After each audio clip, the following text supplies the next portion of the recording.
Hi, my name is McKenna Swearingen, and I'm doing a persuasion speech on torture.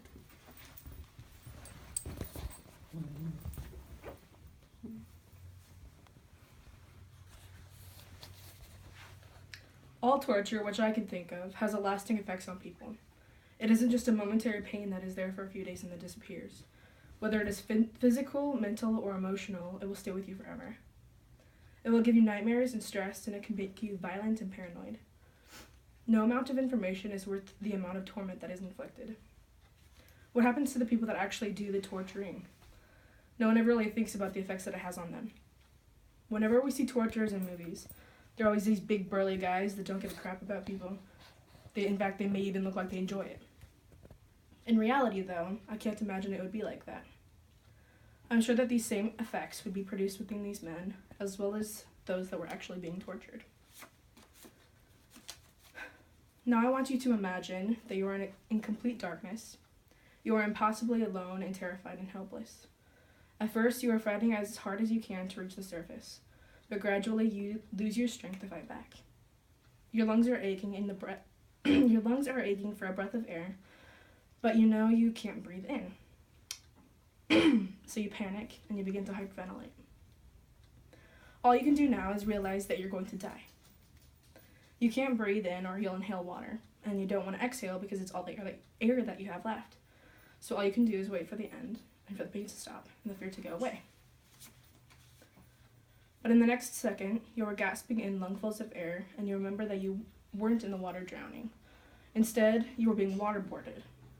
And everything that you had just experienced, they'll make you experience it again and again and again. And then after that, the torturers may do something even worse to you. This is just a description. Imagine actually living it. This is waterboarding.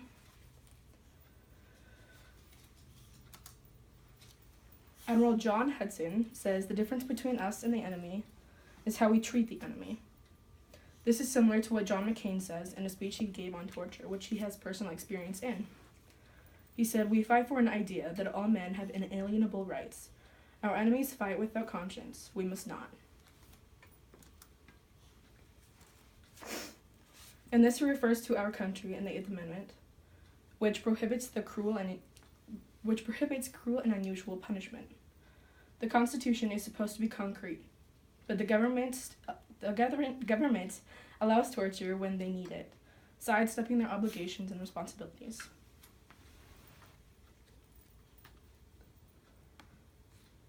This is a video at Guantanamo Bay, and it's proof of what I just said. The idea that we could put someone in Guantanamo indefinitely is, I think, inhuman. And having been through a mild simulation of that, the idea of that without end really terrifies me. And it completely torpedoes the sort of presumption of innocence versus guilt, because by the time they try you, you're going to be insane. I mean, you really are.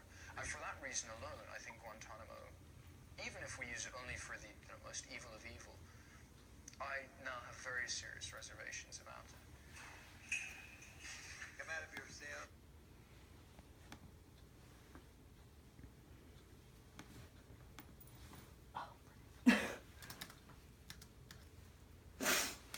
I don't think that it is right to torture people to get information about attacks.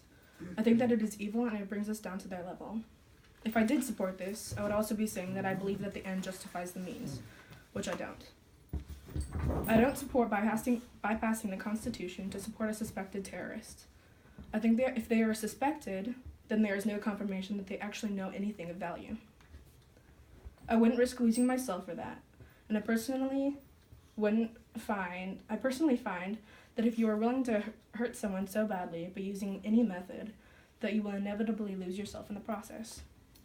The more you chip away at those people, the more you chip away at your own humanity, and I don't think it's worth it.